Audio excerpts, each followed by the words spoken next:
In 1876, 210 elite United States cavalrymen, veterans of the Civil War, armed with the latest repeating rifles, were annihilated in less time than it takes to eat lunch. They're killers, warriors, fighting with bows, arrows, and stolen weapons who suffered only 26 casualties. This is the most humiliating defeat in American military history. Think about that for a moment. 210 trained soldiers, dead, in under an hour. The future of the American West, and the survival of an entire civilization, was decided in those 60 minutes on a hillside in Montana.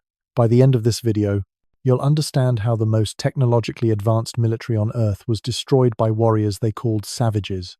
You'll discover the catastrophic decision that doomed Custer before the first shot was fired. You'll learn about the Native American battle tactic that military academies still study today. And you'll understand why 19 soldiers received medals of honor for committing what we'd now call a war crime. But here's where military historians get chills. Days before the battle, a Lakota holy man named Sitting Bull had a vision. He saw soldiers falling upside down into his camp, exactly what would happen. How could Stone Age weapons defeat modern firearms?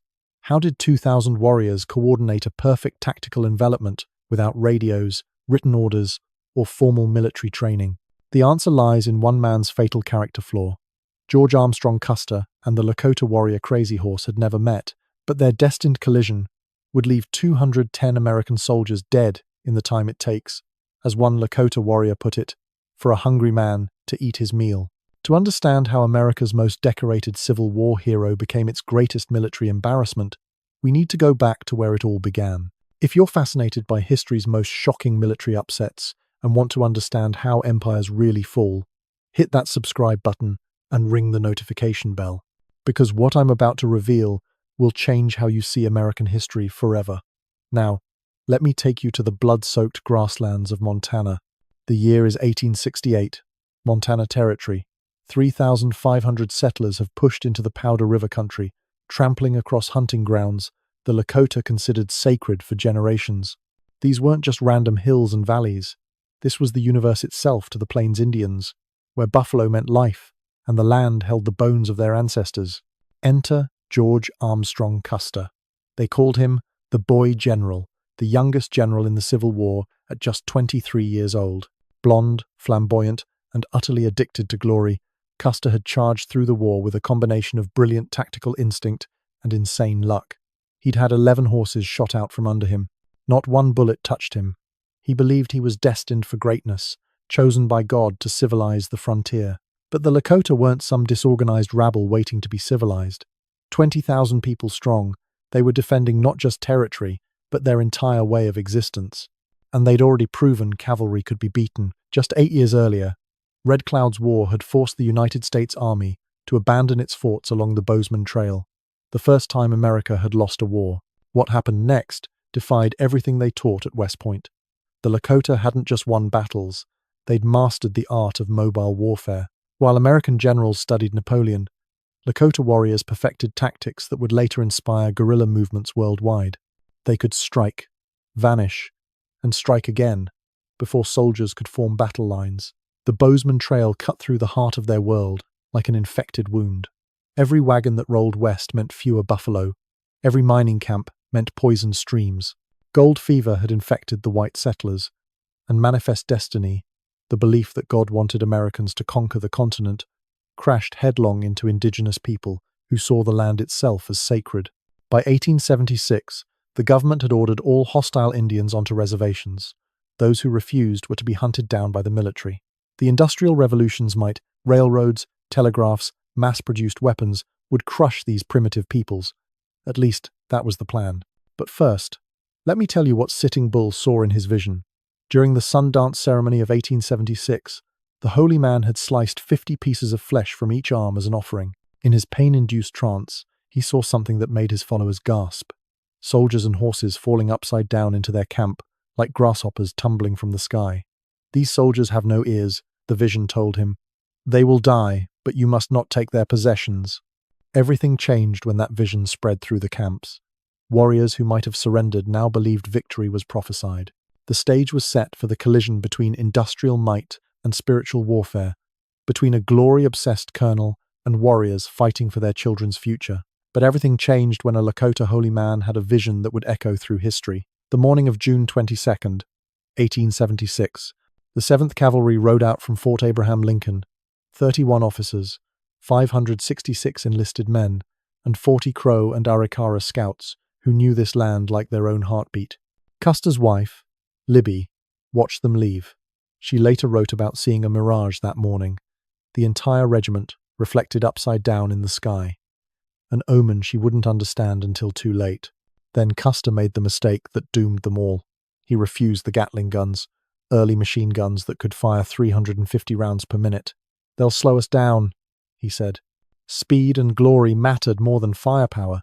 He also refused extra troops from the 2nd Cavalry. He wanted the 7th to have all the glory. Meanwhile, along the greasy grass, what whites called the Little Bighorn River, the largest gathering of Plains Indians in history, was taking shape. 7 tribal circles, 2,000 warriors, 8,000 total people, with 15,000 ponies stretching for 3 miles along the riverbank. Here's the detail that changes everything. Many of these warriors were better armed than the cavalry. While Custer's men carried single-shot Springfield carbines, hundreds of warriors had Henry and Winchester repeating rifles, stolen, traded, or bought from corrupt Indian agents. The Henrys could fire 15 shots without reloading. The Springfields could fire 4 rounds per minute, if they didn't jam. Leading these warriors stood 2 men whose names would echo through history. Crazy Horse, never photographed, never defeated, a tactical genius who fought not for glory, but for his people's survival. Warriors said bullets couldn't find him in battle. He wore no war paint, just a single eagle feather and a small stone behind his ear. Then came the moment that shattered American invincibility. Chief Gall, built like a buffalo, scarred from a dozen battles. On the day of Little Bighorn, Major Reno's scouts would kill Gall's 2 wives and 3 children in the opening attack. The grief transformed into rage that would help destroy Custer's command. The weapon disparities tell only part of the story. What the army never understood was how these primitive warriors had perfected battlefield communication. Mirror signals, smoke, riders, and a command structure based on earned respect rather than assigned rank. When battle came, they could coordinate complex maneuvers that West Point graduates couldn't imagine without telegraph lines. But the Lakota had something Custer never expected: unity. Traditionally, these bands rarely fought together. Personal glory meant attacking individually, counting coup by touching an enemy rather than killing. This time was different. Sitting Bull's vision had united them with purpose beyond individual honor. They would fight as one. The massive village itself was a tactical masterpiece, arranged in defensive circles along the river, with escape routes planned, ammunition cached, and every warrior knowing exactly where to rally. Women and children drilled in rapid camp movement. Teenage boys held the vast pony herds that served as both transportation and weapon. What happened next defied everything they taught at military academies. As Custer's scouts crested the Wolf Mountains on June 25th, they saw smoke from countless cooking fires. The Crow scout Mitch Boyer turned to the other scouts. "We'll all be killed." But when they reported the massive village to Custer, he saw only opportunity for glory.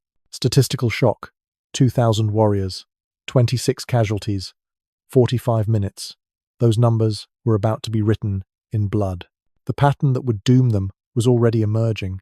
Custer, blinded by ambition, interpreted every sign through the lens of his destiny. The warriors, united by prophecy and desperation, prepared for the battle they knew must come.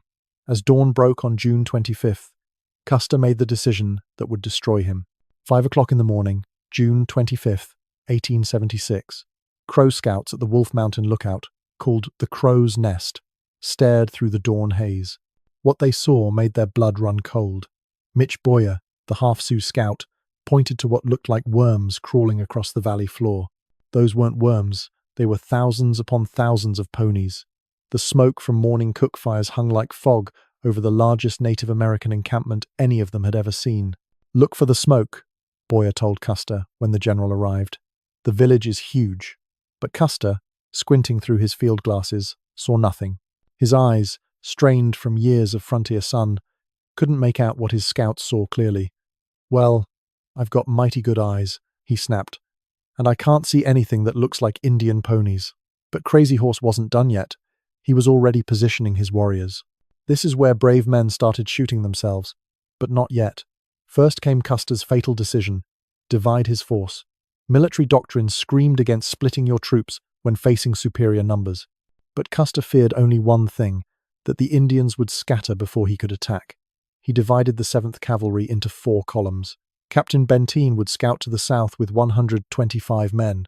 Major Reno would attack the southern end of the village with 175. Custer would take 210 men around the north to strike from behind.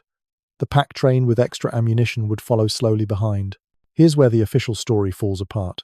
At 2:15 p.m., Reno's men charged toward the southern end of the village. They expected to find women and children fleeing in panic. Instead, warriors exploded from the lodges, like bees swarming from a disturbed hive, as Private William Taylor later described it. Within minutes, Reno's charge became Reno's rout. What happened in the next 5 minutes broke all rules of warfare. Instead of fleeing, hundreds of warriors counterattacked. Gol, mourning his murdered family, led the charge personally. Warriors on foot outran cavalry horses exhausted from the long march. Reno's organized battle line disintegrated into chaos. Soldiers who'd fought through the Civil War had never seen anything like this coordinated indigenous fury. The tactical geography turned nightmare. The Little Bighorn Valley was a maze of ravines, bluffs, and coulees, perfect for ambush, terrible for cavalry. High grass concealed warriors who would rise, fire, and vanish. The river, instead of protecting Reno's flank, became a death trap as his men tried to cross under fire, but the warriors knew something Custer didn't. While Reno was being mauled, women and children weren't fleeing in panic. They were executing a practiced evacuation, moving the camp's valuables, while teenage boys gathered the vast pony herds. Some women even joined the battle. Moving Robe Woman would later claim 4 cavalry kills that day. Then the unthinkable happened. Benteen, ordered to scout south, received a desperate message from Custer. "Benteen, come on, big village, be quick, bring packs." But Benteen, hearing the gunfire from Reno's fight, made a decision that historians still debate. He moved slowly, methodically, refusing to exhaust his horses. Those ammunition packs Custer desperately needed. They would never arrive. The communication breakdown between divided forces became fatal. Custer couldn't know Reno's attack had failed catastrophically. Reno couldn't know Custer was riding into a trap. Benteen couldn't know both commanders were already doomed. The 7th Cavalry had become 3 separate forces, each fighting its own desperate battle. But here's where karma became a battlefield weapon. As Reno's shattered command fled across the river, losing 40 men in the crossing alone, warriors who might have pursued them saw dust clouds to the north. Custer was approaching the village from behind. Every warrior who could mount a pony raced north to meet this new threat. The smell of gunpowder mixed with prairie sage and blood as 2,000 warriors converged on 210 doomed men. Crazy Horse led hundreds in a flanking movement through the ravines. Gaul pushed up from the south, with warriors still covered in blood from destroying Reno. The hammer and anvil were in position. What the survivors saw next haunts military doctrine to this day.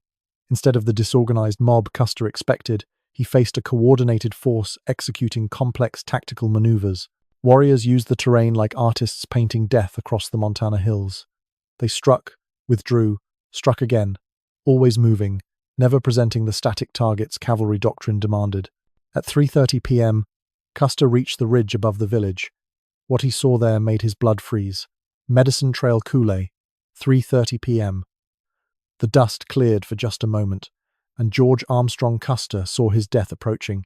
Not dozens, not hundreds, but thousands of warriors flowing up from the valley like a flash flood of human fury. They came on horseback and on foot, their war cries merging into one terrible roar that veteran soldiers would later say sounded like the earth itself screaming. Custer tried to form a skirmish line, standard cavalry procedure. Dismount every 4th man to hold horses, the rest spread out in firing positions. But this wasn't a Civil War battlefield with clear sightlines. This was broken country, full of hidden ravines and dead ground where warriors could approach unseen. Company L died first. 28 bodies would later be found in Deep Ravine, so named because that's where the slaughter was deepest. They tried to reach the river, maybe to get water for men already parched from fear and exertion. Warriors rose from the grass like phantoms. The soldiers fired their single-shot Springfields, but while they reloaded, warriors with repeating rifles poured in 15 shots for every one. In 5 minutes, Company L ceased to exist. Then came the moment that shattered military doctrine forever. Crazy Horse had gathered 1,500 mounted warriors for a massive cavalry charge. Not the Hollywood version with warriors riding in circles. This was a disciplined assault that would have impressed Napoleon.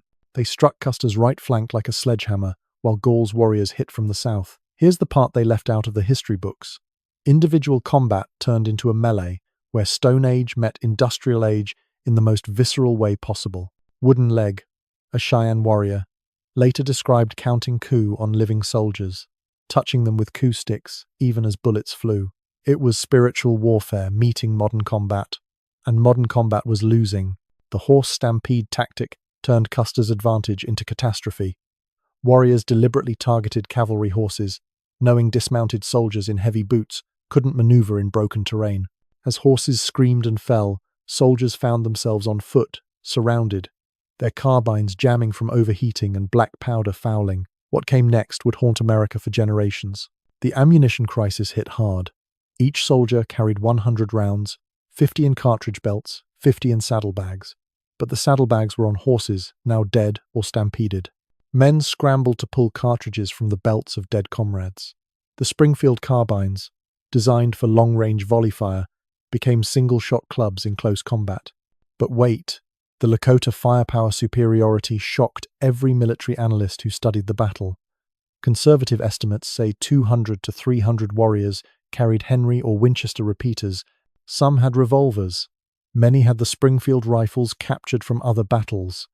The warriors' rate of fire overwhelmed soldiers trained for aimed, disciplined shooting. Volume beat accuracy when the range closed to yards instead of hundreds of yards. The fatal funnel formed naturally from the terrain. Custer's men, trying to reach high ground, were channeled into killing zones by the very ridges they sought for protection. Medicine Tail Coulee became a death trap. Calhoun Hill turned into a slaughterhouse. Warriors didn't need formal military training. The land itself taught them where to strike. Then the unthinkable happened in real time. Companies began disintegrating not from casualties but from panic. Soldiers who'd charged Confederate lines at Gettysburg found themselves in hand-to-hand combat with warriors whose fathers had been killing enemies this way for generations. Lakota war clubs met cavalry sabers. The technological advantage evaporated in clouds of dust and gun smoke. But there was one survivor who saw everything. Well, almost. Comanche, Captain Keogh's horse, would be found with 7 wounds still standing over his master's body. If horses could testify, what tales of horror he would tell. The final stand on what history calls Last Stand Hill wasn't the organized defense of legend. 41 bodies in a 30-yard radius told the real story. Men had shot their horses for breastworks. Some had dug shallow rifle pits with knives and mess kits. The evidence showed small groups fighting desperately, independently, as command structure completely collapsed. Sensory overload consumed the final moments. Dust clouds so thick they blocked the sun. War cries in Lakota, Cheyenne, Arapaho, mixing with death screams in English and Irish and German. Immigrants dying for a country they'd barely begun to call home. The stench of gunpowder so strong men vomited even as they fought. Prairie grass catching fire from muzzle flashes, adding smoke to the hellscape. This is where the story takes a turn into nightmare territory. The timeline compression defies belief. Main fighting lasted 20-40 minutes by most accounts. As long as it takes a hungry man to eat, one warrior said. In that impossibly short time, 210 trained soldiers were annihilated by warriors defending their families visible in the village below. But the real horror was just beginning with the suicide shots.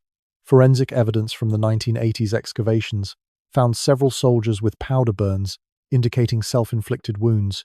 These men, knowing the stories of Plains Indian torture, chose their own exit. The terror of capture overwhelmed the military code against self-harm. Custer's death remains history's mystery. 2 wounds, left temple and heart. Either would have been fatal. Lakota accounts vary wildly. White Bull claimed to have killed Longhair in hand-to-hand combat. Others said he was shot early in the battle. Some insisted he died by his own hand. His body, found stripped but unmutilated, offers no answers. The Lakota, respecting his courage, if not his cause, didn't take his scalp. But Crazy Horse had one more card to play. Even as Custer died, his tactical genius was destroying Reno's relief attempt. Captain Weir, trying to ride to Custer's aid, met a wall of warriors flowing back from the killing field. The shattered remnants of Reno's command dug in on what became Reno Hill. 350 survivors, holding a desperate position as thousands of warriors surrounded them. The mutilations that followed reflected cultural warfare meeting American sensibilities. Warriors, following traditions centuries old, took scalps, cut body parts, and performed rituals that served both spiritual and psychological warfare purposes. To Plains Indians, this prevented enemies from fighting in the afterlife. To American soldiers finding the bodies, it was savagery beyond comprehension. History turned on what happened next. The 3-day siege of Reno Hill saw desperate men drinking their own urine, digging deeper with anything they could find, and praying for relief that seemed impossible. Warriors, instead of pressing the assault, were content to pin them down. Sitting Bull's vision had been fulfilled. Soldiers had fallen into camp like grasshoppers. The prophecy was complete. As the dust settled and war cries faded, the scope of the disaster became clear. June 27th, 1876. General Terry's relief column crested the ridge, expecting to find Custer's 7th Cavalry victorious. Instead, his scouts found something that made hardened soldiers vomit. 210 bodies scattered across 5 miles of Montana hillside. The dead lay in the grotesque poses of violent death, some in groups where friends had died together, others alone where they'd tried to escape the tightening noose. The body count was staggering in its completeness.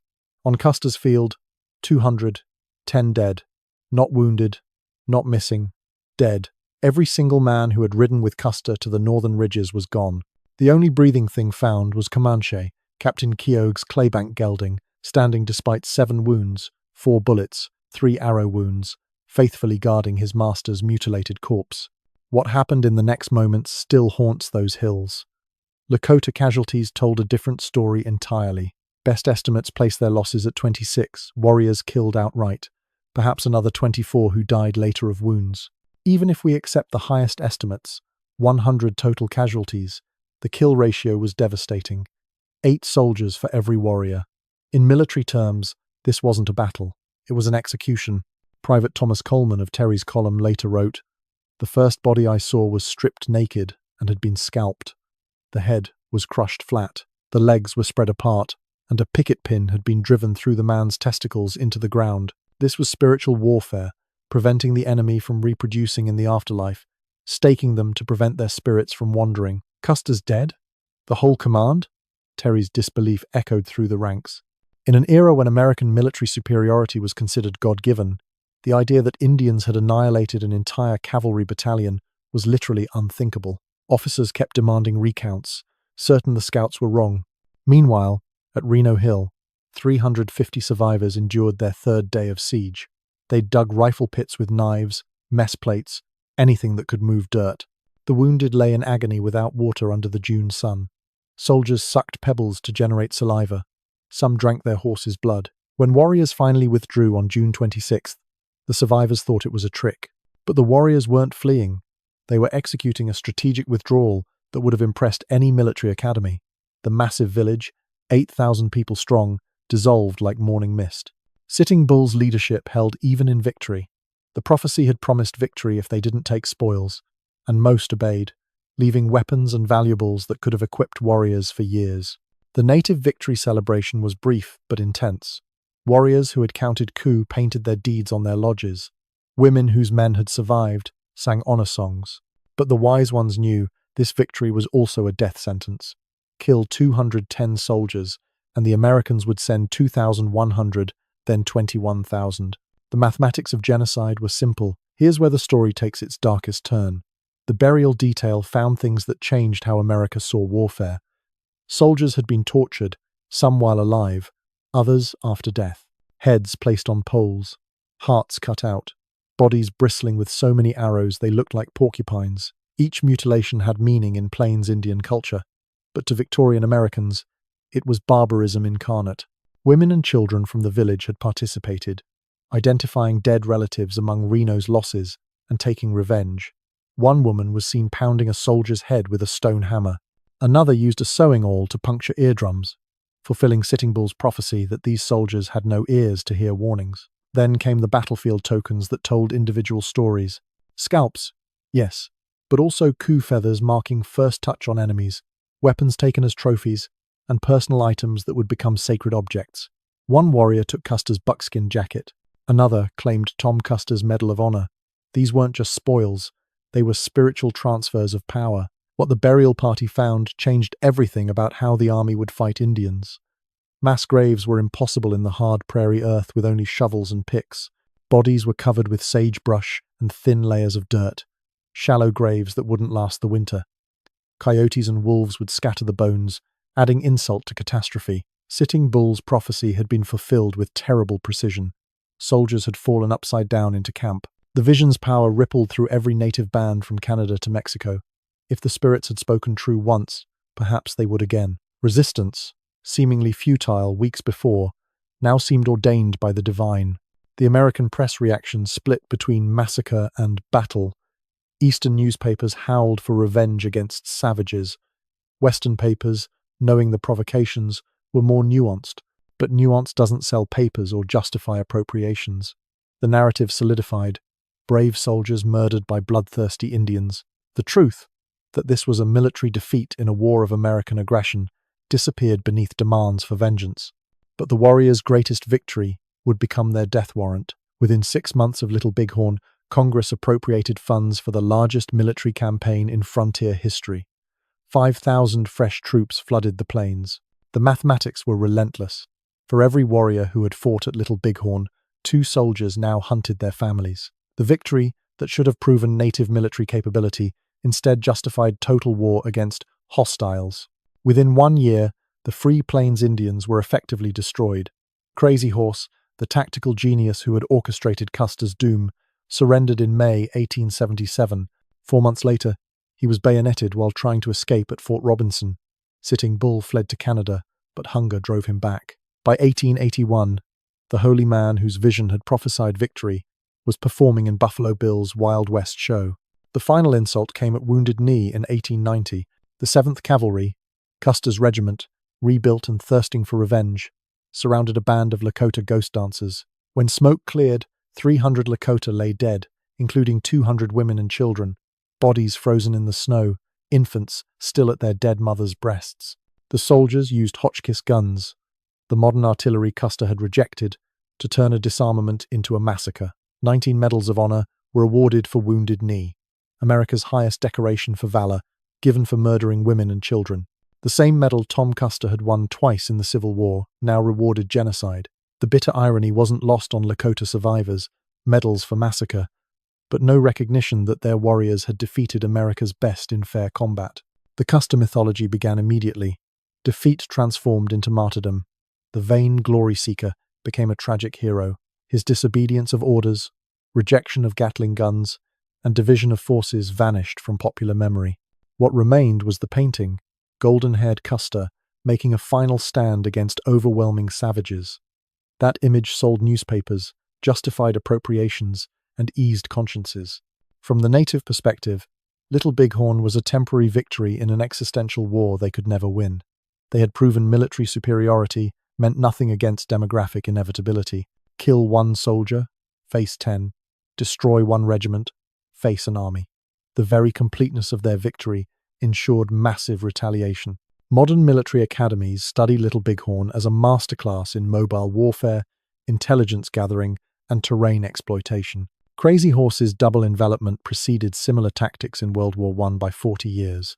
The warrior's ability to coordinate without radio communication amazes modern officers, but they also study it as an example of strategic failure, winning battles while losing wars. What Little Bighorn teaches about asymmetric warfare resonates today. Hubris, cultural blindness, and underestimating enemies deemed inferior creates disasters. Custer saw what he expected, fleeing savages, not what existed, a sophisticated military force defending homeland. That blindness cost 210 lives in 45 minutes. The end of nomadic plains culture came not from military defeat, but from buffalo extinction and railroad expansion. By 1890, the free-ranging horse cultures that had dominated the plains for 2 centuries were museum pieces.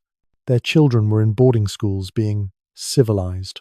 Their sacred lands were divided among settlers. Their victory at Little Bighorn had hastened their destruction. In 1 hour, an empire's arrogance died with 210 men. But the empire learned nothing except to bring bigger guns next time. The warriors who had achieved history's most stunning military upset against technological superiority were themselves destroyed by the very forces they had momentarily defeated.